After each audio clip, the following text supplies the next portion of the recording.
क्या रॉ के एजेंट जो मेरे सामने बैठे हुए एनके सूद ऐसे होते हैं, या वो जो कि लकी बिस्ट कहानी सुना रहे हैं वैसे होते हैं? ये फॉर्मर रॉ एजेंट रह चुके हैं। हीरो पे बुक लिखी थी, उसका नाम था द RW हिटमैन। इनकी जीवन पे आधारित किताब थी। देखिए, लकी बिस्ट रॉ का आदमी नहीं है, फेक आदमी है। आप बड़ी बात कह रहे हैं।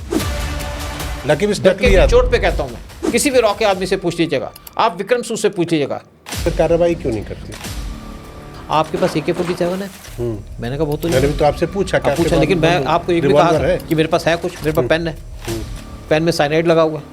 मैं एक आदमी का नाम बताऊंगा, सी वांगचुक, उसने इन्फॉर्मेशन दी थी, कारगिल के अंदर पोस्टेड था, पाकिस्तान मिलिटेंट, एक हमारा ऑफिसर था। अच्छा, जो वहाँ पे पोस्टेड था, बिलोंग करता मतलब लेकर। आप ये कहानी कह रहे बकरवाल से पहले उसने बताया? अटल बिहारी वाजपेयी प्राइम मिनिस्टर थे और उनके खिलाफ कॉन्स्पिरेसी चल रही थी, क्योंकि कुछ लोग उनकी गवर्नमेंट के उनके आसपास रहते हुए दो देश को नुकसान पहुंचाना चाहते थे, वाजपेयी को गद्दी से निकालना चाहते थे। और इसकी इन्फॉर्मेशन दी थी, मैं नाम लेके कह रहा हूँ, UV सिंह, ये रॉ के ऑफिसर पोस्टेड थे काठमांडू के अंदर, और उन्होंने अपने ऑफिसर को सारी इन्फॉर्मेशन दी कि इनका प्लान है हाईजैक करने का IC 814 को, और पार्लियामेंट पे अटैक हुआ।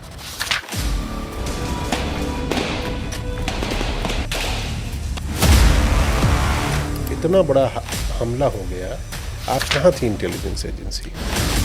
मैं कहता हूँ गवर्नमेंट को चाहिए एक वाइट पेपर निकाले कि अटल बिहारी वाजपेयी के टाइम में किन किन लोगों की कॉन्स्पिरेसी थी अटल बिहारी वाजपेयी को डिफीट करने की या देश को नुकसान पहुंचाने की। 26/11 सरकार बदल गई थी, कांग्रेस की सरकार थी उस टाइम पर, फिर तब क्यों हो गया? तब तो वो कॉन्स्पिरेसी नहीं रही होगी ना?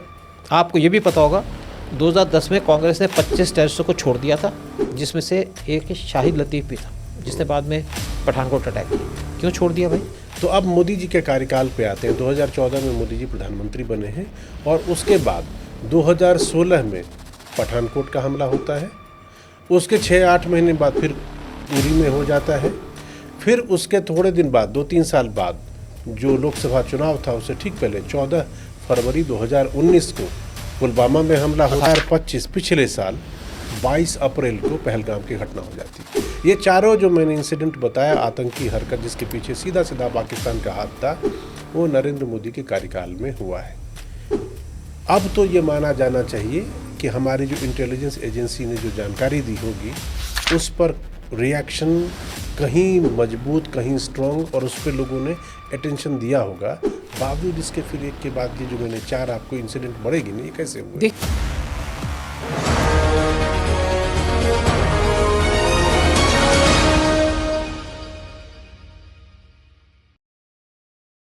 अगर आपके पास सही जानकारी हो, और वो भी वक्त पर जब मैं कह रहा हूँ मतलब टाइमली इन्फॉर्मेशन हो, तो बड़े बड़े हादसे टाले जा सकते हैं, एक्सीडेंट टाला जा सकता है। अटैक अगर कोई करने की प्लान कर रहा है, क्योंकि मैं देश के कॉन्टेक्स्ट में जब बात करूँगा तो उसका भी जिक्र होगा, वो भी टाला जा सकता है। और देश हित में ये काम करने वाली जो हमारी एजेंसी है, रिसर्च एंड एनालिसिस विंग, जिसे हम लोग रॉ के नाम से जानते हैं, उसकी फंक्शनिंग अपने एक अलग अंदाज की है। उसके लोग हैं, उनके ऑफिसर्स हैं, उनके एजेंट्स हैं, जो हिंदुस्तान के लिए ये काम अपने जान को जोखिम में डालकर आज से नहीं बल्कि पिछले कई सालों से, कई दशकों से करते रहे हैं। और उन्होंने न जाने कितनी बार दुश्मनों की कितनी कोशिशों को नाकाम किया होगा, उसका अंदाज़ा हमें और आपको शायद है भी नहीं। हमें तो याद है बस वो चीज़ें जब उनकी तमाम कोशिशों और तमाम इंटेलिजेंस इनपुट के बावजूद कुछ घटनाएं हुई, चाहे वो करगिल हो, चाहे वो कांधार का प्लेन हाईजैक हो, चाहे वो आगे चलकर फिर अगर हाल के दिनों की मैं बात करूं तो पठानकोट हो, चाहे वो पहलगाम हो, चाहे वो आपको पुलवामा हो। हम सबको याद आता है कि इंटेलिजेंस का फेलियर कहिए, कमी कहिए, सामंजस्य में कहीं कुछ चूक गई जाने वाली बात कहिए, तो वो हमें याद रह जाती है। तो आज हमने एक रॉ के ऐसे ऑफिसर को बुलाया है।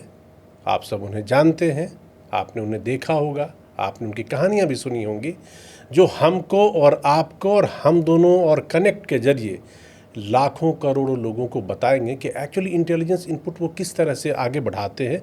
उनका काम, मतलब ये जो एजेंसी हमारी है रॉ, उसका काम क्या होता है, उसके जो ऑफिसर, उसके जो काम करने वाले एजेंट कह लीजिए, उसके कह लीजिए जो करता धरता कार्यकर्ता कह लीजिए, वो लोग जो काम करते तो उनके पास क्या होता है, क्या वो बंदूक लेके चलते हैं, क्या उनके पास वाकई रिवॉल्वर होता है, उनकी पहचान कैसे होती है। तमाम तरह के क्वेश्चन जो मेरे मन में लगातार चल रहे थे, आपके भी मन में होंगे, तो हम उन सब का जवाब आज अभी इसी पॉडकास्ट में आपको देंगे। और इसके लिए हमने अपने स्टूडियो में बुलाया है NK सूद साहब को। सर बहुत बहुत धन्यवाद, शुक्रिया आपका बहुत बहुत कि आप हमारे, ये बताइए सर, बड़ा मतलब लोग ना इस दुनिया में एक स्टैंपिंग की ज़रूरत होती है। भाई सोना हो तो 24 कैरेट का ठप्पा लगाओ, बिल्कुल ठीक है, चांदी है तो ये होना चाहिए, ऐसा ही मार्का होना चाहिए, बिल्डिंग हर जगह सर्टिफिकेशन की ज़रूरत है। पुलिस वाला है तो उसके बिल्ले पे लिखा रहता है IPS। रॉ के लोगों के पास कौन सी आइडेंटिटी होती है? कोई नहीं है, हिडन है, छुपे हुए हैं, लेकिन अपना काम करते हैं, मजबूती से काम करते हैं, देश की सुरक्षा का काम करते हैं, बगैर किसी आइडेंटिटी के, तो बगैर जब आप किसी सपोर्ट। जाते हैं, मान लीजिए आप कहीं किसी ऑपरेशन के लिए गए, या ऑपरेशन से भी ज़्यादा कोई आपका तो मुख्य काम क्या है? इन्फॉर्मेशन गैदर करना और उस इन्फॉर्मेशन को, उस जानकारी को आगे बढ़ा देना, ताकि उस जानकारी के बेसिस पे जो एजेंसी, चाहे हमारे पुलिस हो, फोर्सेस हो, वो उसका प्रिवेंटिव मेजर तैयार करे। यही काम है बिल्कुल मुख्यतः। सही बात है। लेकिन एक बात बताइए कि अगर हम किसी को कहेंगे हम रॉ के आदमी क्या कोई इन्फॉर्मेशन देगा? हमें छुप के काम करना पड़ता है, लोगों को भरोसे में लेना पड़ता है, चुनना पड़ता है कि कौन सा आदमी हमारे लिए यूज़फुल होगा, उसको डेवलप करते हैं, कभी दोस्ती से, कभी पैसे से, कभी किसी और तरीके से। तो आपके आई कार्ड पे क्या लिखा होता है? कैबिनेट सेक्रेटरीट, और कुछ नहीं। रॉ तो कभी लिखा ही नहीं, हमने देखा ही नहीं कि हमारे कार्ड पे रॉ लिखा गया हो। इससे हमें दिक्कत भी होती है कई बार। तो आपके पहचान, मान लीजिए सपोज करिए आप कहीं पे गए और कभी फंस गए, और आप मान लीजिए सरकारी अधिकारी, सरकारी मुलाजिम भी हूँ, मान लीजिए मैं CBI का आदमी हूँ, मैं IB का आदमी हूँ, मैं किसी और पुलिस का आदमी हूँ, मैं आपको पकड़ लिया, आप कह रहे हो कि मैं रॉ का हूँ, तो कैसे प्रूव करूँ? देखिए, मैं रॉ का नहीं बोलूँगा, तो क्या रॉ का नाम तो पता चला है। अच्छा, जैसे CBI के आदमी के पास अपना कार्ड होगा, सेंट्रल ब्यूरो ऑफ इन्वेस्टिगेशन, कोई उसका कार्ड दिखाएगा तो उसको छुएगा भी नहीं। IB का होगा, वो भी कार्ड दिखा देगा जी। लेकिन हमारे पास कॉन्फिडेंस होता है, हम कॉन्फिडेंस से कहेंगे, या तो कहेंगे CBI या IB, ये कहा करते थे। आजकल रॉ का पता चला है। जैसे मैं पुलिस स्टेशन के अंदर गया, कोई केस था, किसी के साथ गया, उससे का प्रॉब्लम चल रही थी, वो भी हमारा कुलीग था। तो जो प्रभारी था, SHO था, उसने दूसरी पार्टी को सुना। जब मैं उसके पास गया तो मैंने, जैसे मेरा फ्रेंड बात करने लगा, मैंने कहा सर 1 मिनट। कहते क्या कहना चाहते हो? मैंने कहा sir I am from raw. कहते अच्छा। मैंने कहा आपने किसी रॉ से मिले? कहता नहीं। मैंने कहा हम अपनी आइडेंटिटी बताते नहीं है, और अब इसलिए कि अब रिटायर भी हो चुके हैं, फिर एक ऐसा केस आया अननेसेसरी को तंग कर रहा है, परेशान कर रहा है, तो आपके साथ मदद के लिए आ गए। उन्होंने अपने हेड कांस्टेबल को बुलाया, झाड़ दिया। मैंने कहा सर क्यों झाड़ा? कहते इसको पता होना चाहिए था कौन सा आदमी है, हम आपको पहचान गए थे कि आप स्पेशल आदमी। कॉन्फिडेंस है हमारा, हम उससे काम करते हैं। अच्छा, मतलब आप कह रहे हैं कि एक कॉन्फिडेंस है, जिस कॉन्फिडेंस पे आप काम करते हैं, तो गन वन या इस तरह की ट्रेनिंग मिलती है रॉ के एजेंट्स को? देखिए, ट्रेनिंग होती है, लेकिन हमें गन चलाने की ज़रूरत नहीं पड़ती। हम क्या करेंगे गन चला के? क्या अपने लोगों को मारेंगे?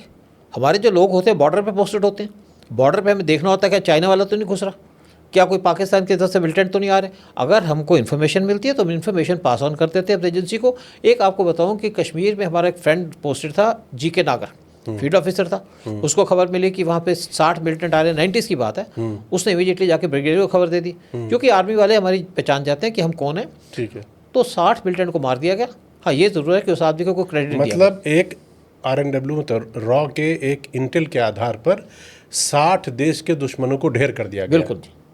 और फौज ने, हमारी आर्मी ने ये काम किया। आर्मी आदमी काम करेगा ना। देखिए, हमारा काम है इन्फॉर्मेशन देना, चाहे पुलिस हो, चाहे IB हो, चाहे बाकी हो, वो उनका काम है।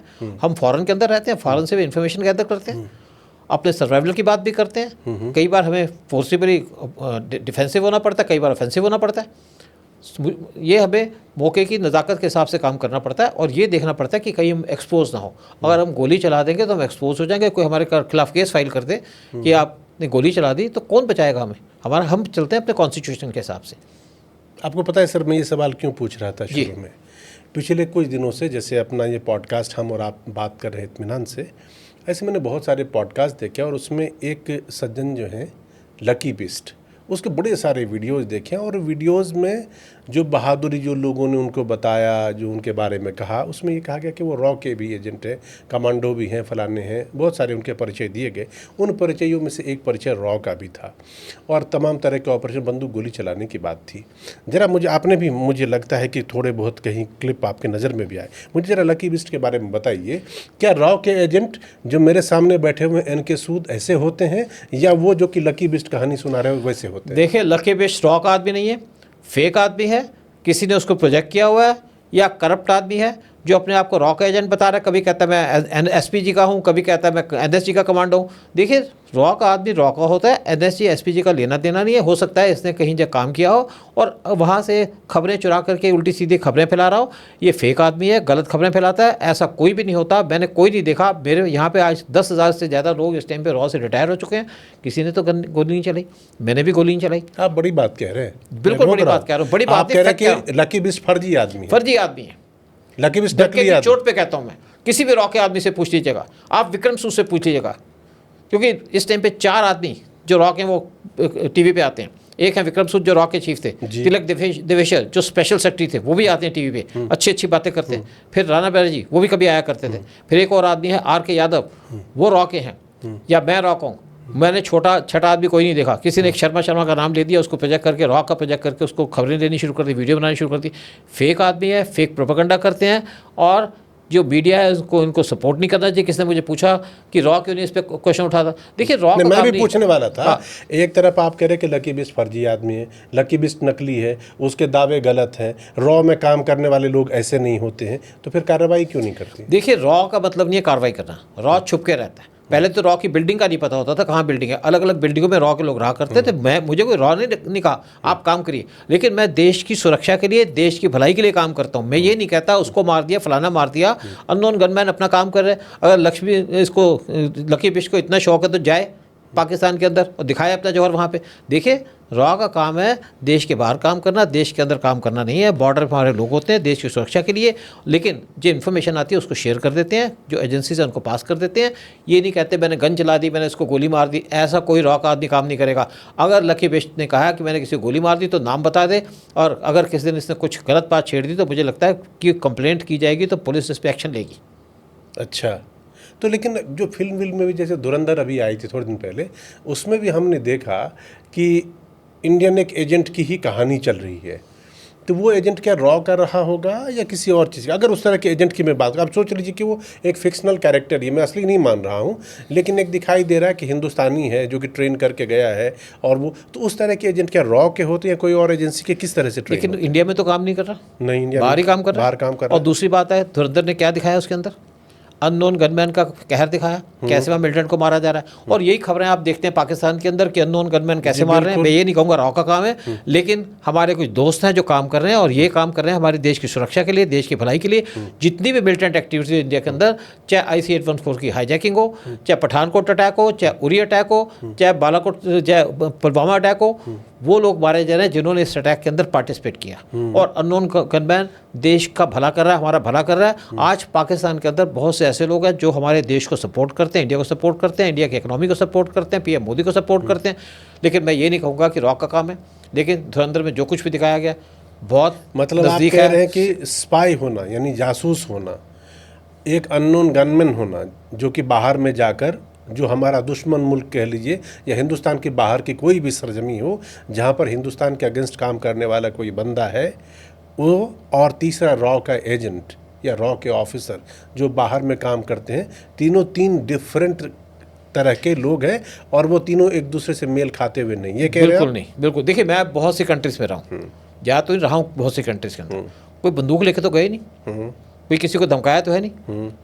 कई बार एम्बेसी में रहे, अगर एम्बेसी में हम काम करते हैं, अगर हम बंदूक लेके जाएंगे तो हमें तो पकड़ लेंगे वो। हमारे जो सिक्योरिटी के लोग जाते हैं या हमारे जो SPG के लोग भी PM के साथ जाते हैं, किसी के पास गन नहीं होती, क्योंकि कोई भी कंट्री आपके आदमी को गन लेने के लिए, गन के साथ आने के लिए परमिशन नहीं देगा। सिक्योरिटी लोकल गवर्नमेंट का रिस्पॉन्सिबिलिटी होती है। हमारे लोग जाते हैं, कमांडोस होते हैं, उनको प्रोटेक्ट करने की ड्यूटी होती है। और जो कहते हैं मैंने इसके साथ काम किया, उसके साथ काम किया, मैंने इसको मार दिया, ये फेक बात है, गलत बात है। और ये लोग प्रोपेगेंडा करके अपने YouTube के चैनल को चलाते हैं, फेक प्रोपेगेंडा करके हमारे लोगों को मिसलीड करते हैं। देश के दुश्मन है, देश के दोस्त कभी नहीं हो सकते ऐसे लोग। मतलब आप कह रहे हैं कि एक फेक पब्लिसिटी के लिए, फेक नहीं, पॉपुलैरिटी हासिल करने के लिए और उस पॉपुलैरिटी से 2 रुपया कमाने के लिए या पब्लिसिटी स्टंट करने के लिए आप इस तरह की मनगढ़ंत कहानियाँ कहते हो, क्योंकि जो असली रॉ का आदमी होगा वो NK सूद साहब के मुताबिक वो बंदूक लेकर इस तरह गोली चलाते नहीं फिरेगा। बिल्कुल नहीं, हो ही नहीं सकता। हम देखिए काम करते हैं अपने कॉन्स्टिट्यूशन के दायरे के अंदर। हम यहाँ गोलियां चलाते फिरेंगे? मैं एक टीवी चैनल में गया, वहाँ पे कुछ लड़कियाँ थी, यंग लड़कियाँ थी, तो उन्होंने देखी होंगी पिक्चरें। उन्होंने कहा जी आपके पास AK-47 है? मैंने कहा वो तो मैंने भी तो आपसे पूछा कि पूछा, लेकिन मैं आपको एक भी कहा था कि मेरे पास है कुछ, मेरे पास पेन है, पेन में साइनाइड लगा हुआ है। आप पेन में साइनाइड प्रोपेगेंडा करने के लिए काम है, प्रोपेगेंडा करने के लिए। कोई ऐसी बात नहीं कि साइनाइड लेके घूमते रहेंगे हम। अच्छा, ठीक नहीं, है। कहानी क्या कहते थे कि पेन में साइनाइड लगा हुआ है? नहीं, मुझे किसी ने कहा भाई आप कुछ अगर कोई अटेम्प्ट करे, मैंने कहा देखो मेरे पास पेन है, इससे प्रोटेक्शन है। कहते कैसे? मैंने इस पर साइनाइड लगा हुआ। अच्छा, टच करूं? कहता नहीं। अच्छा, सिर्फ कॉन्फिडेंस आपका। अच्छा, वो फिल्म में जो दिखाते हैं कि गले में से रस्सी वस्सी है, उसमें एक छोटा सा ये है, स्पाइक को पकड़ा, टपाक से उसने मुंह में डाला, चबा लिया, खत्म देखिए कर लिया। वो बेसिकली हमारे जो आगे स्पाइस होते हैं, हाँ, हम जिनको रेस करते हैं, अगर कोई डेंजरस काम कर रहा है तो वो अपने आप को मार लेता है, इसलिए कि उसको वहाँ पे टॉर्चर किया जाएगा। लेकिन हमें प्रोटेक्शन की दी जाती है।